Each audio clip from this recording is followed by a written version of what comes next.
Hey guys, welcome to books amaze. My name is Avni और आज हम एक बुक का रिव्यू करने वाले हैं जिसे मैंने हाल ही में पढ़ा है, जिसका नाम है Father and it's written by Chaitanya Desale. This book was sent to me by author in exchange for an honest review and honestly I really like this book. I have a lot of positive things to say about this book and probably just one or two negative things, but overall I really like this book, so let's begin with its review. इस book का title कहता है A Fabulous Tale of a Troubled Father, which is, you can say, a very short, crisp, one-line summary of this book, and it is kind of a main theme of this book of a single parent who is very driven towards his professional career.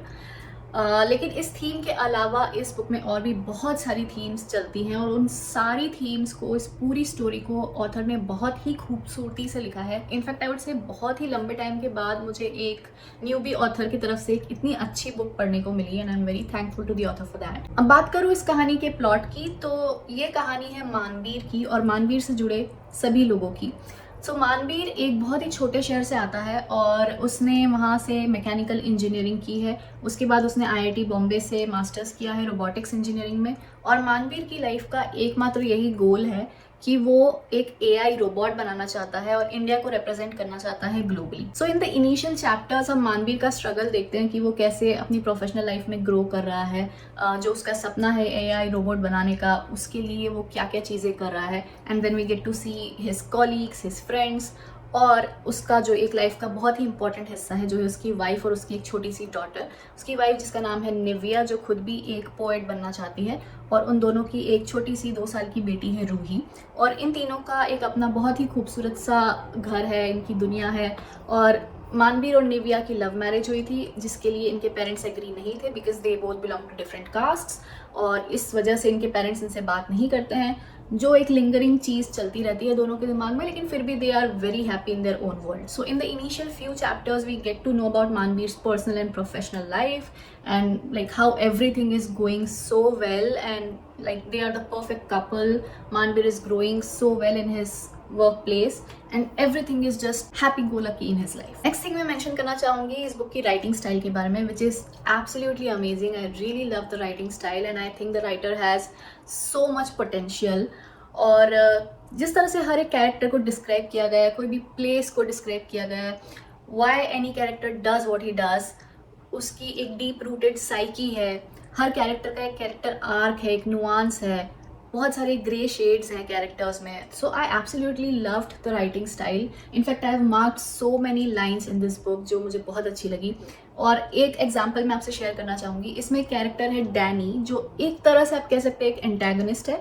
Danny Manveer से बहुत जलता है। Danny Manveer के office में काम करता है और उसका एक पड़ोसी भी है। So Danny is like that creepy neighbour who is always jealous of Manveer's personal and professional life और उसको स्टॉक करता रहता है। सो इनिशियली आप डैनी को बहुत हेट करोगे, you will feel like he is such a loser and why is he doing things like these.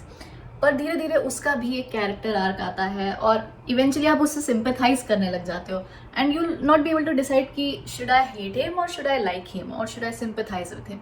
And that's the beauty of great writing style. मुझे ऐसे कैरेक्टर्स पढ़ना बहुत पसंद है जहाँ बिल्कुल ब्लैक एंड वाइट कुछ नहीं होता।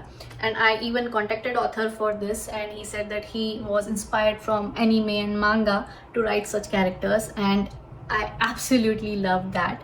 So I have marked down the introduction line of Danny and I'd like to read it out to you guys. Danny had rented the single-story bungalow just opposite to that of Manveer's house, which had a red-colored Swift Desire standing on its porch. Danny, however, had no lawn around his house and not a single tree ever lived there.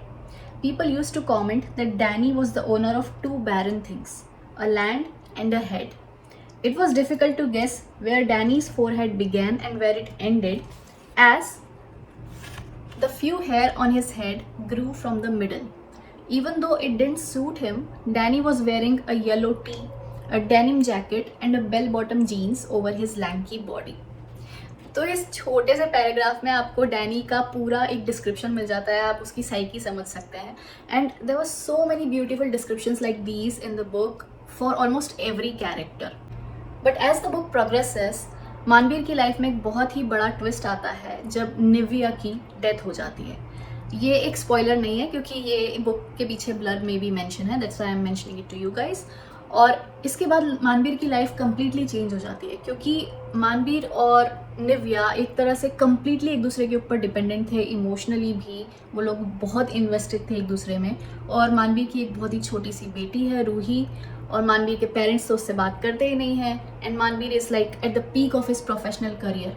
So there happens a lot of changes in his life. और इस situation में Danny क्या करता है कि मानवीर का अपने parents से वापस बातचीत और उसके रिश्ते सामान्य हो पाते हैं, एंड उसका AI रोबोट बनाने के सपने का क्या होगा in such challenging times.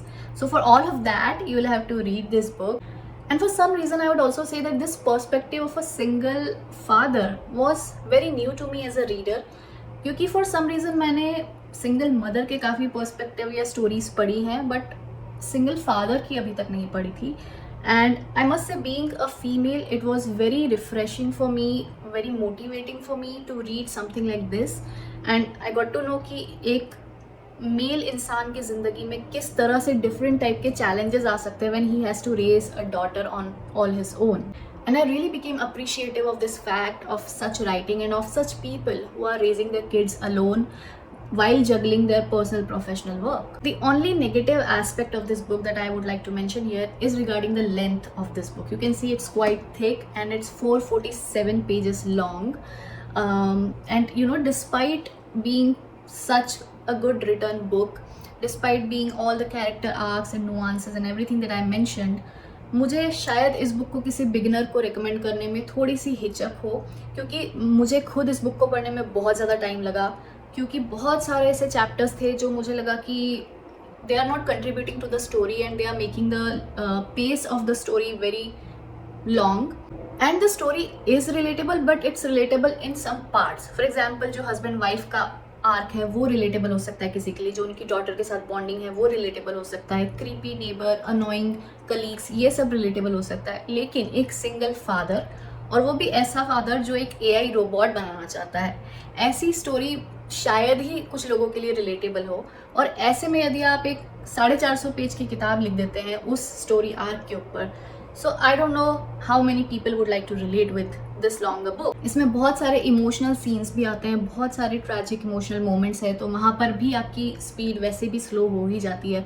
So I would say कि यदि इस बुक की लेंथ 200 से 250 पेजेस भी होती ना, तो भी ये बुक बहुत अच्छी होती। काफ़ी सारे चैप्टर्स इसमें थे जिनकी ज़रूरत नहीं थी, जिन्हें बहुत शॉर्टन किया जा सकता था या स्किप भी कर देते तो भी चल जाता।